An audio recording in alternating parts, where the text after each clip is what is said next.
What's up guys, welcome back for another Yugioh Pro Duel video. Next match, Cross-Banlist Cups. Indeed, yeah, second group, or at least, yeah, the second match here in this group, Group F. We have two forces, right? Two decks pretty much from the same age. As soon as they entered the, the history of this game, the Yu-Gi-Oh card series, both decks, very similar to Satella Knights and Shaddolls, basically power creeped the entire format and metagame back then. Anywho, both deck lists are from, well, different time zones, different time years, right? We have Qliphort from 2014, the deck list you see here with, of course, like Triple Scout, Triple Emptiness and Triple Skill Drain. The second list we have Beatrice Turbo, of course, from 2016, well, like post a couple of ban lists, but again, the powerhouse being Triple Dante, Triple Beatrice, Double Seer, etc, etc. So which deck has the advantage? Again, we see here from the people voting from the previous video is that Burning Abyss from 2016 should have the advantage over Qliphort. Again, thanks for the comments right from past video, and I kinda agree. Before this matchup, again, we see both main decks, even though we side decks, no side decks like Spell and Trap Disruption against something like Qliphort is very important. I'm looking at Emptiness, I'm looking at Skill Drain, but then we look at the Burning Abyss list, and then we see Triple Twin Twister, again, quite important. And let's not forget, going first, having access to Beatrice. Beatrice can potentially send something like Shadow Dragon from the deck to the graveyard to get that Mystical Space Typhoon effect. And speaking of Shadow Dragon, there it is, right? It's a searchable Mystical Space Typhoon, which again is very, very important against something like Qliphort, especially if they have access to Triple Scout. He also has it, yeah, one of the Twin Twisters, that's fine. Twin Twister being that one, well, only for one, that's not really that fantastic, but if you're able to stop the Qliphort surge, then Qliphorts are in a terrible position. Even though, well, okay, I can special summon Double Scout, basically some extra defense, but against Burning Abyss, nope, that's not going to cut it. Qliphort Scout doesn't have that built-in protection effect that well, it's basically unaffected by monster effects that, I believe have a lower level and rank than let's say Qliphort Helix, for example, right? But nope, Qliphort Scout doesn't have that, and I think this should be game, right? Unless I'm missing something, not by battle damage, but here he can just use Beatrice to send what's called Barbar. Yeah, Barbar for game, I think, right? Barbar is not in the graveyard yet, unless I'm missing something. But yeah, it's not going to matter, right? Stealth will eventually prevent chaining, but it's not going to matter. I don't get the reasoning behind this, right? You could just, you know, use Beatrice and send Barbar from the deck to the graveyard, or am I missing something again? Okay, I get the two draws out of Monolith, but yeah, again, okay, yeah, indeed, there it is. Barbar for game. It's well, Qliphort's pay 800 deck, it's, you know, after like 1, 2, 3 payments for Qliphort Scout, it's getting dangerous, especially if Burning Abyss got some damage in after like one battle phase. Then it becomes very dangerous of dropping yourself in that Barbar range, or what is it called? The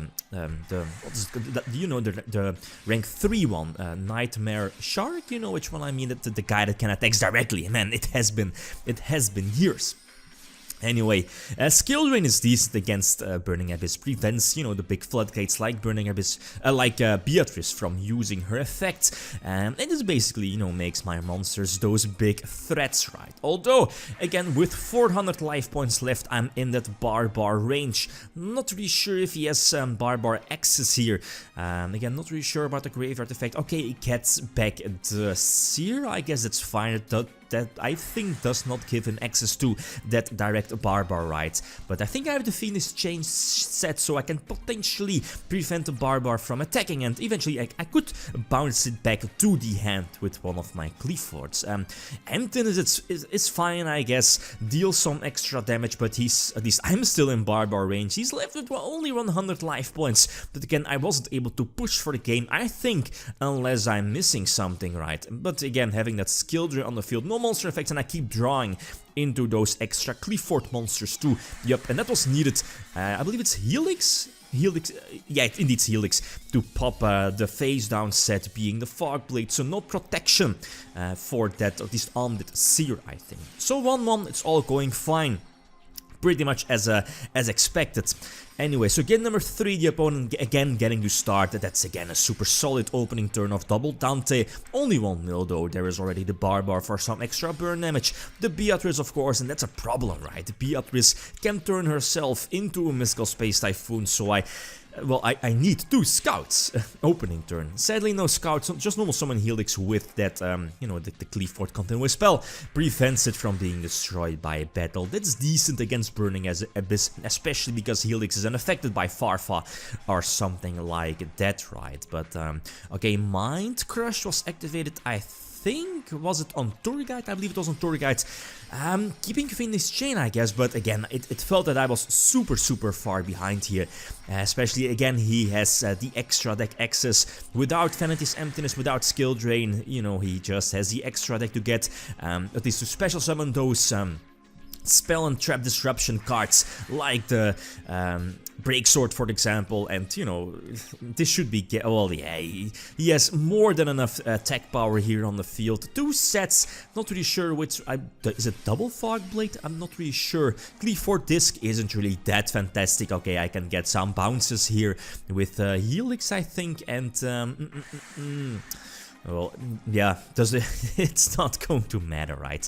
He still has that Beatrice in defense position. It will trigger when it's a stronger battle, but again, that nice defensive wall here on his side of the field. I do draw into Raigeki, but it's 1 turn too late. Even then, right, Raigeki against Burning Abyss, they can just, you know, use the Dante Seer Loop, and that's the problem for Qliphort to get over that. They need their monsters to keep bouncing back, something like Beatrice, something like Dante, and even then it's very hard for Qliphort.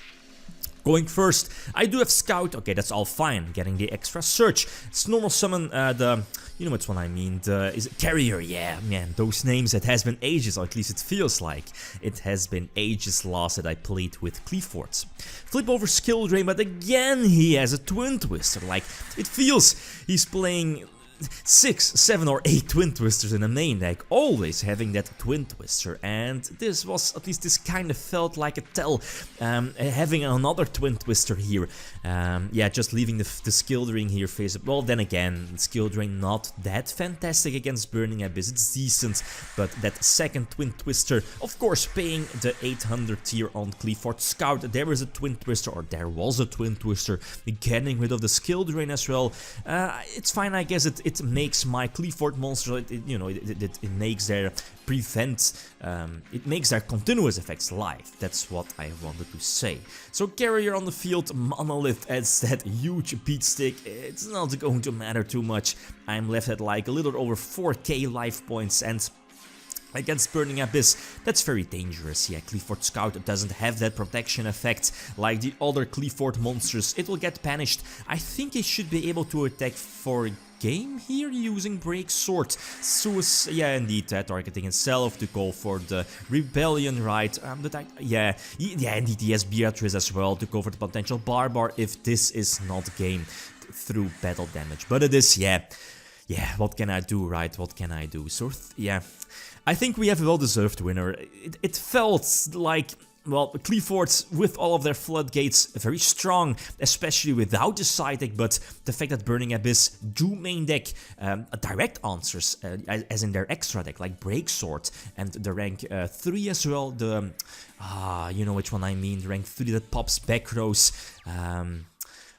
these names, right?